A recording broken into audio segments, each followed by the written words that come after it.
Bonjour à tous et bienvenue pour une nouvelle étude, toujours dans le livre de la Genèse. Et cette semaine, nous suivons un peu plus Jacob, maintenant qu'il a quitté Laban et que sur le chemin du retour, il doit affronter Ésaü. Afin d'échanger autour de cette leçon, j'ai avec moi la pasteur Karine Eloidin. Bonjour Karine. Bonjour Nadia. Et le pasteur Ralph Sichern. Bonjour. Nadia. Avant de commencer, j'aimerais inviter donc Ralph à prier avec nous. Oui Seigneur, merci pour ces réflexions. Nous allons parler de Jacob. Seigneur, il y a un peu de Jacob en chacun de nous et que nous puissions nous laisser modeler, transformer par toi et que cette étude nous transforme un peu plus à ton image en Christ. Amen. Amen. Après avoir quitté Laban, Jacob vit bientôt une nouvelle expérience avec Dieu, sachant que son frère Ésaü vint avec 400 hommes. Alors, Karine, est-ce que tu pourrais nous lire le texte qui se trouve dans le livre de la Genèse, chapitre 32, et les versets 24 à 32? D'accord. Alors, je vais commencer juste à 23. Il se leva la même nuit, prit ses 2 femmes, ses 2 servantes et ses 11 enfants, et passa le gué de Jabbok. Il les prit, leur fit passer le torrent, et le fit passer à tout ce qui lui appartenait. Jacob resta seul. C'est alors qu'un homme lutta avec lui jusqu'au lever de l'aurore. Voyant qu'il n'était pas vainqueur contre lui, cet homme le frappa à l'emboîture de la hanche. Celle-ci se déboîta pendant qu'il luttait avec lui. Il dit « Laisse-moi partir, car l'aurore se lève. » Jacob répondit « Je ne te laisserai pas partir avant que tu ne m'aies béni. » Il lui demanda « Quel est ton nom ?» Il répondit « Jacob. » Il ajouta « Ton nom ne sera plus Jacob, mais tu seras appelé Israël, car tu as lutté avec Dieu et avec des hommes, et tu as été vainqueur. » Jacob lui demanda « Révèle-moi donc ton nom. » Il répondit « Pourquoi demandes-tu mon nom ?» Et il le bénit là. Jacob appela cet endroit Péniel, car, dit-il, « J'ai vu Dieu face à face, et ma vie a été sauvée. » Le soleil se levait lorsqu'il passa Péniel. Il boitait de la hanche. Voilà pourquoi aujourd'hui encore, les Israélites ne mangent pas le tendon qui est à l'emboîture de la hanche, parce que Dieu frappa Jacob à l'emboîture de la hanche au tendon. Alors, que signifie ici lutter avec Dieu? En somme, si nous regardons le texte, ce n'est pas Jacob qui lutte avec l'ange, c'est l'ange qui lutte avec Jacob. Donc, cette nuance est importante parce que l'initiative vient de Dieu et à un moment, en somme, où Jacob est à bout. Jacob est au bout du rouleau. Jacob n'en peut plus. Et le retour à la maison maintenant, sachant qu'il va faire face à Ésaü, après, il voit son passé, il voit ses erreurs, il voit tout ça, et c'est là où il y a la grâce de Dieu, où Dieu intervient. Dieu lutte avec Jacob pour que Jacob puisse apprendre que Jacob, tu as toujours fait sans Dieu, sans moi, donc maintenant il faut que tu puisses te ressaisir. Ça ne peut pas continuer comme ça. En somme, j'ai besoin de toi pour réaliser le plan du salut. Ne te déclare pas forfait, ne te laisse pas, ne sombre pas dans la déprime, mais tu dois lâcher prise.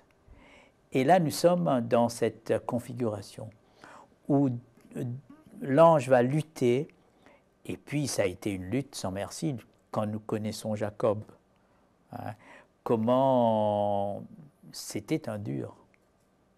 Et puis, quand nous connaissons Jacob jeune, il était dans l'avoir. Il était dans réaliser, avoir plus, jusqu'à même, il porte bien son nom, zigzag, magouilleur, supplanteur, tout. Mais Dieu dit à Jacob, avec ça, tu n'iras pas loin. Et ce n'est pas avec cette idée-là encore que tu vas faire face à Ésaü. La suite, nous allons voir. C'est vrai qu'ici, Alors moi, je trouve cette histoire-là particulièrement mystique. Là, seul à prier, un homme vient se battre avec moi.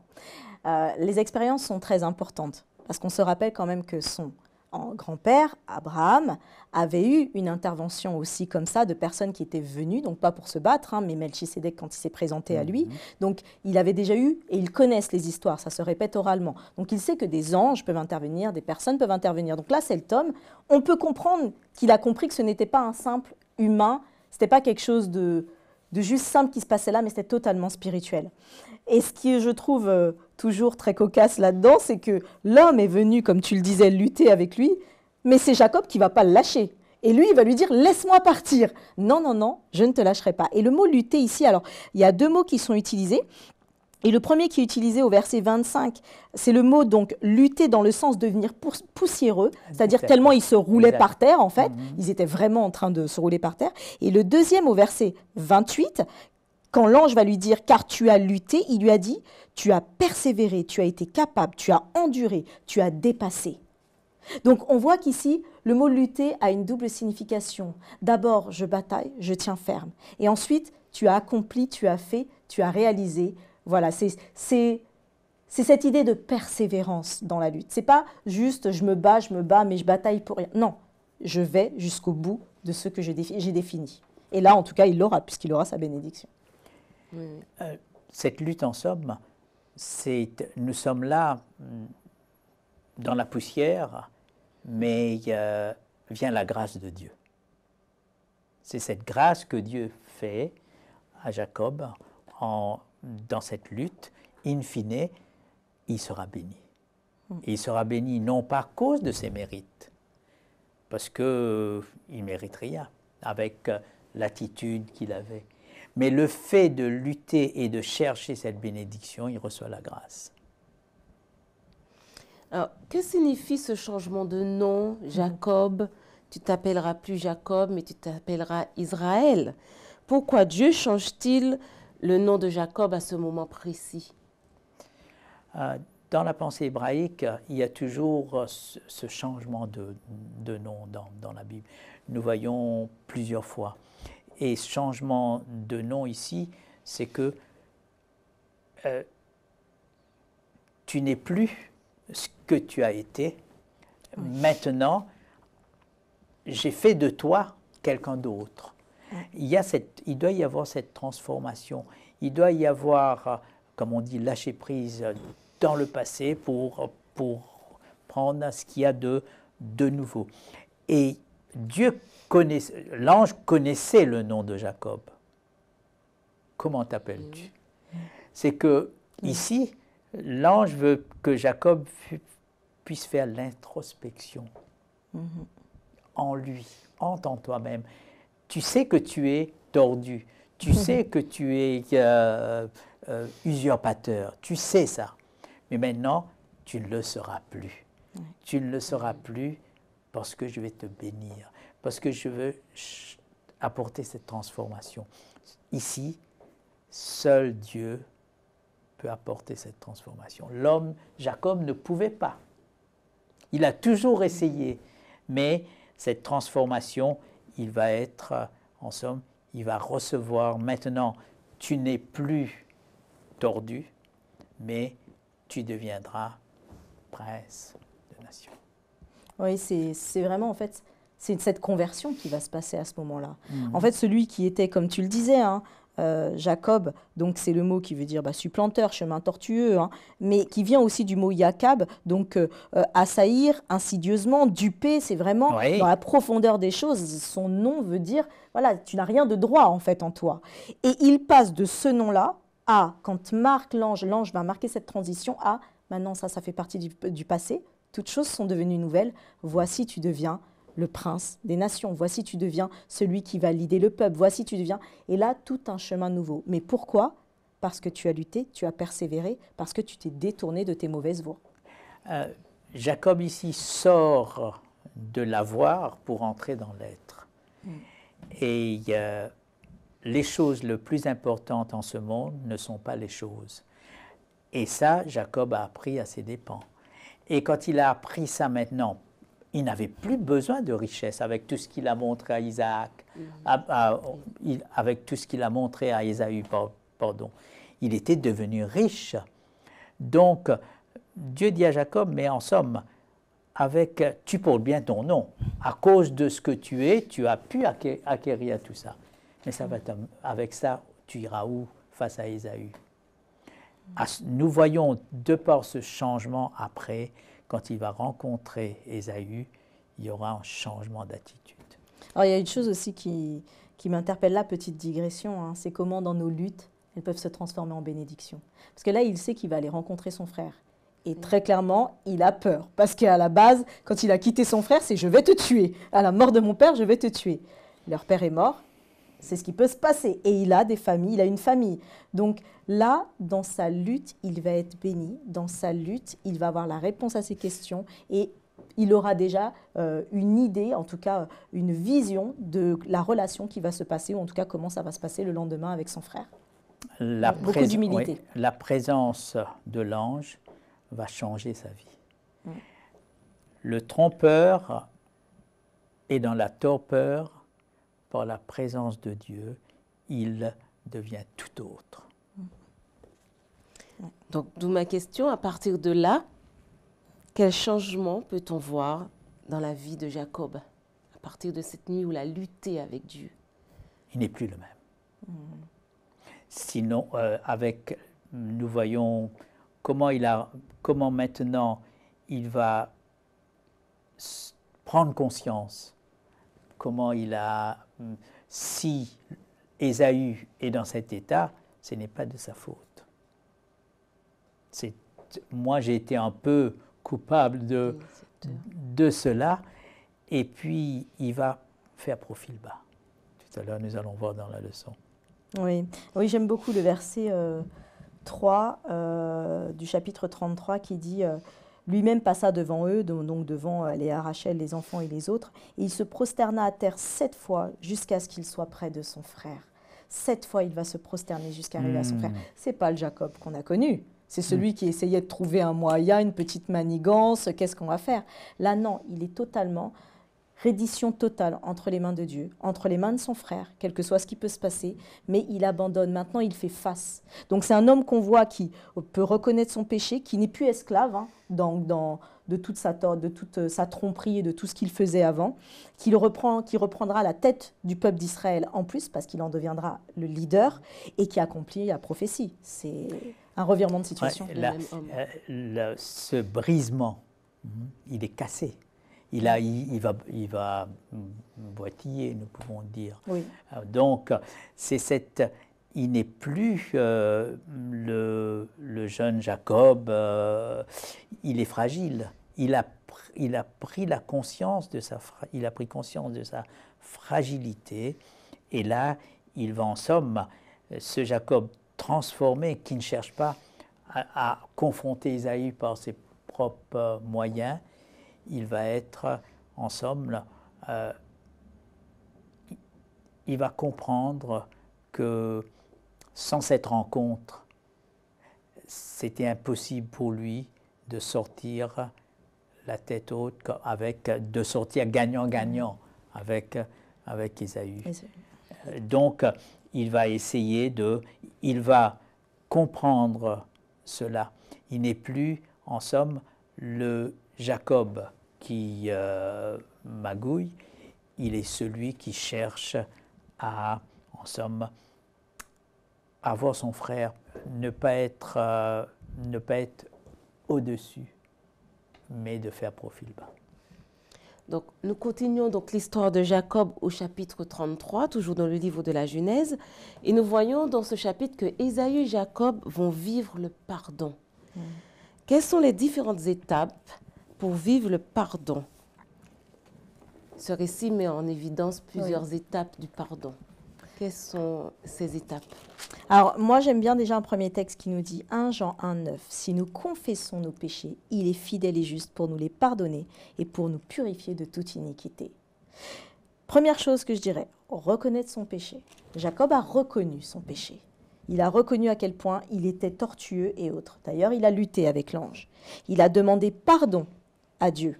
Donc, quand il luttait dans sa bénédiction, c'était aussi une demande de pardon pour tout ce qui était avant. Maintenant, bénis-moi en fait, bénis-moi. Il a demandé pardon à Dieu, il s'est abandonné totalement. Troisièmement, il a, dans sa démarche, alors qu'il était en train donc de lutter avec Dieu et qu'il a vu la vision de ce qui allait se passer avec Ésaü, il a vu comment aller vers son frère pour la démarche suivante de pardon vis-à-vis de l'autre. Donc on a une exposition claire et simple, hein. C'est je reconnais, je vais vers Dieu en demandant pardon à Dieu, je suis restaurée et maintenant je demande à Dieu par rapport à la personne suivante ou aux situations que Dieu en tout cas me permette de réconcilier. Mais reconnaître son péché, déjà, c'est la première base. Parce qu'on aime bien hein, faire les prières. « Seigneur, pardonne-moi mes péchés. » Oui, mais ce sont lesquels? Lesquels? Est-ce que tu peux les nommer? Est-ce que tu peux les dire? Parce que quand nous nommons, quand nous voyons vraiment la grandeur de notre péché, c'est là que nous pouvons commencer à retirer les racines de ce péché. Le texte dit, lui-même passa devant et il se prosterna, comme ça il te dit, 7 fois. Donc l'humilité. Hein. Il l'embrassa. C'est lui qui prend l'initiative, se jeta à son cou et le baisa. Et Ésaü courut, et là c'est Ésaü qui va faire le geste. Et quand nous lisons le texte, moi je vois que quand même Ésaü était plus sensible, plus rempli d'émotions que Jacob. Oui, c'est vrai. Il se laisse faire, il reste là, et puis vrai. après, mais celui qui va pleurer, qui va faire le geste en somme, c'est Ésaü. Donc, revenons à Jacob. Il parle de que Dieu a accordé à ton serviteur, pas à toi Ésaü, mais à ton serviteur. Il emploie bien. Et Jacob répondit à trouver grâce aux yeux de mon Seigneur. Il appelle mon Seigneur. Donc, changement de tonalité. Et puis, Dieu m'a béni, ainsi de suite. Quand c'est pour cela que j'ai regardé ta face comme on regarde la face de Dieu, que tu m'as accueilli favorablement. Il insista auprès de lui et Ésaü accepta. Donc il y a cette réconciliation ici. Nous voyons les étapes pour le pardon qui se trouvent dans la lecture du texte. Alors il y a quand même un petit aspect hein, que Oui. moi qui m'interpelle toujours, c'est ce côté, et comme tu dis, hein, Ésaü est plus touché, donc au verset 12 du chapitre 33, il va lui dire « Partons, mettons-nous en route, marchons devant, je marcherai devant toi ». Jacob lui dira « Non, non, tu sais, le troupeau, les vaches, etc. » Ils vont dire « Ok, bon, je laisse une partie ». Ésaü va lui dire « Je laisse une partie de mes hommes avec toi ». Et en fait, Ésaü va partir à gauche et l'autre va partir à droite. Donc, on voit qu'il y a eu réconciliation. Ça ne veut pas dire nécessairement qu'ils vont se retrouver dans le même foyer. Il n'était pas si sûr. Voilà, hein. exactement. Il était encore suspect, Jacob. Oui, exactement. Pourquoi le Je pauvre vais quand même, va quand même devant. Si jamais tu changes d'avis, il y a peut-être encore quelques restes. Mais ce qui est sûr, c'est que, en tout cas, parfois, la réconciliation a lieu, mais il a aussi son cheminement à faire et sa destinée aussi qui lui était, en tout cas, attribuée. Oui. Alors, on voit que l'histoire de Jacob est remplie de turpitude. Et dans la suite donc, du livre de la Genèse, nous voyons que Jacob va devoir encore une fois fuir à cause de ses fils. Donc là, Jacob retourne à Béthel, il dresse un autel, et Jacob dit à sa maison et à tous ceux qui étaient avec lui, « ôtez les dieux étrangers qui sont au milieu de vous et purifiez-vous, et changez de vêtements ». Trouvons cela au chapitre 35 donc, du livre de la Genèse. De quelle manière subtile l'idolâtrie peut-elle s'immiscer dans nos cœurs et comment la combattre? Dans le texte, c'est la première fois qu'on voit Jacob ériger l'autel. On peut dire que la lutte de Jacob a tout changé dans sa vie. Avant, il ne construisait pas l'autel, il était dans l'avoir. Maintenant, il rentre dans l'adoration. Il rentre dans l'adoration et changement de donne. Il ne sera plus le même. Alors, tu as bien dit, hein, subtil, de manière subtile. Et c'est bien ça le problème de l'idolâtrie, c'est que ça commence souvent par quelque chose d'anodin, petite appréciation de petites choses, petite demande à droite, ah bah tiens, je sais pas, je vais m'adresser au soleil ah bah le soleil est magnifique. Et je commence à avoir des petites choses comme ça, mais petit à petit, elles prennent plus de place dans mon cœur. Et ces places qu'elles prennent dans mon cœur vont prendre tellement de place que par exemple, je ne ressens peut-être plus le plaisir de m'adresser à un seul Dieu ou à Dieu tout simplement. Parce que nous, c'est peut-être moins présent de prier devant une statuette ou autre, mais pour autant, ça peut ne pas être une statuette. Donc, moi, je pourrais dire, et par exemple, donc, je suis à la trésorerie, souvent je fais le rapport, et on en parle souvent dans la Bible, entre Dieu, mammon, l'argent. Parce que l'argent, c'est notre sécurité.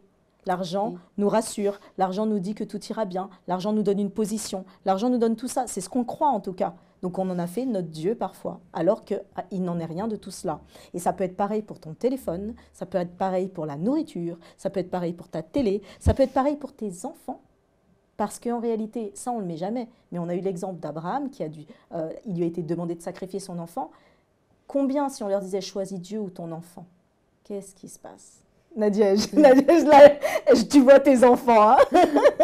Mais c'est ça, c'est que l'idolâtrie, en fait, elle vient par des petites choses, mais notre sondage doit être, et moi je me dis, c'est ce que je fais, je me pose la question, ok, là tu dois arrêter ça, tu peux le faire ou tu y es tellement addict que c'est compliqué? Faites le test, simplement, faites le test. Et ça se passe dans des toutes petites choses. Alors après, hein, comme on peut dire, ouais, mais c'est pas de l'idolâtrie. Et à l'époque, ils ont dû se dire ça aussi. Mais c'est une petite statuette là. Mais non, mais parce qu'en fait, les autres peuples le font aussi. C'est pas si problématique que ça. Bien sûr que le Dieu, c'est le Dieu tout-puissant. D'ailleurs, il a créé les petites statuettes. On peut même trouver plein de logique. Sauf que non. Il a dit qu'il y a un seul Dieu et tu n'auras pas d'autres statuettes, tu n'auras pas d'autres idoles devant sa face. L'idole de Jacob, c'était en somme, lorsque on analyse le baalisme, l'idolâtrie en ce temps-là, le dieu Baal, c'était le dieu qui donnait la pluie, qui donnait la fertilité, qui aidait à avoir une bonne moisson.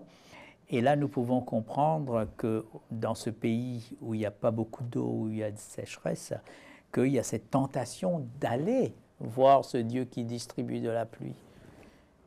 Ce n'était pas seulement l'idolâtrie d'une imagerie. C'est que bien souvent, cette idée d'accumulation, il n'y a rien contre les richesses, mais quand il n'y a que cela, ça peut être l'idolâtrie. Oui, ce n'est pas l'argent le problème, hein, c'est l'amour de l'argent le problème. Oui, hein. c'est ça, justement. Exactement. Et juste une chose, tu disais comment la combattre. Tu posais la question comment la combattre. Oui. Bah, en réalité, et j'aime beaucoup pour ça certains livres sur le développement personnel qui te disent que pour combattre une mauvaise habitude, n'essaie pas de combattre la mauvaise habitude, remplace par une bonne habitude. Donc plutôt que d'essayer de combattre ton idolâtrie, tourne ton regard vers ce qui est positif, vers Dieu. Au lieu d'essayer de vouloir combattre Satan ou tout ce que Satan va mettre, ah il a mis la mauvaise musique, ah il a mis, eh bien remplace par un autre type de musique, remplace par autre chose, mais trouve ce que Dieu va placer, tourne-toi vers Dieu. Et Dieu, en fait, te dira en fait chaque petite chose et tournera ton œil vers autre chose. On vit, en somme, le sermon sur la montagne, béatitude, avoir les bonnes habitudes. Oui. Cette nuit de lutte et d'angoisse préfigure l'épreuve à travers laquelle le peuple de Dieu devra immédiatement passer avant le retour de Jésus-Christ. Telle sera l'expérience du peuple de Dieu dans sa lutte finale avec les puissances du mal. Dieu éprouvera la foi, la persévérance et sa confiance en lui. D'autre part, l'histoire de Jacob nous assure que Dieu ne rejette pas celui qui, entraîné sur une mauvaise voie, retourne à lui par une conversion véritable. C'est en s'abandonnant entre les mains de Dieu que Jacob reçut ce qu'il n'avait pu obtenir par ses propres forces. Merci Karine, merci Ralph merci à toi, Nadia. pour ce temps d'étude. Nous vous remercions de nous avoir suivis et nous vous disons à bientôt.